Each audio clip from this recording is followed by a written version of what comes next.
So today I want to try to create for you a video about how I clean kegs. I used to try to clean them in batches, so I could take 3 or 4 kegs and I would pump liquids from one to the other. First pump through a bunch of water to rinse them, then pump through PBW, and then pump through more water, and then pump through star sand, and I would go from keg to keg, and I would use CO2 to do that, and it was a real pain. So I saw somebody that was selling the same device on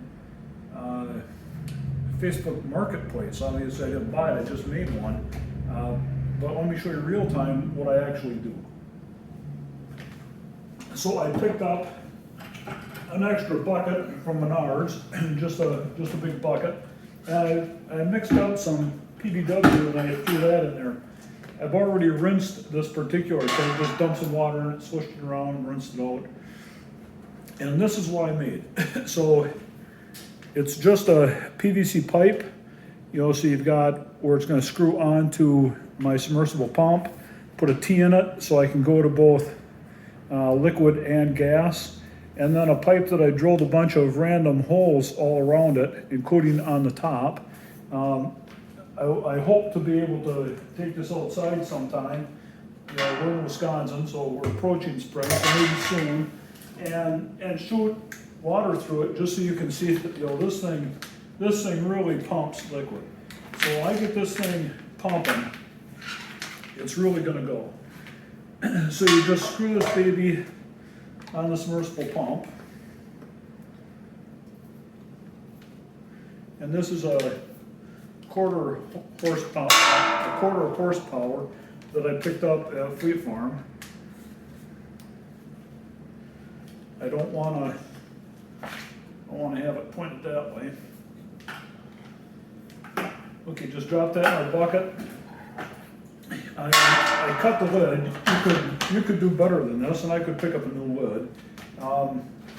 But I cut it so that the two ends would fit through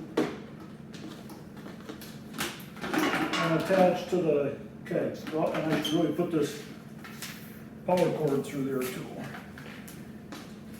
I don't actually go so far as to snap the lid on. Occasionally you'll get a little bit of spillage, but by far and large, it's fine. It stays pretty well contained. Take the keg, see which side is gas. So I've got the gas to my right.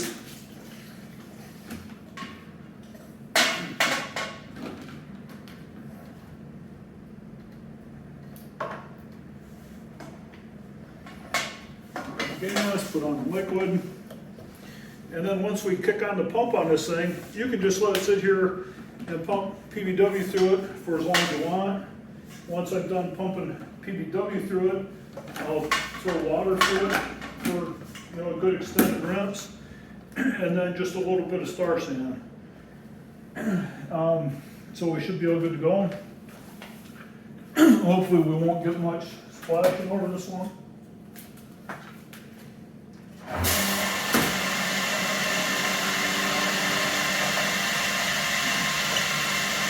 And there she goes.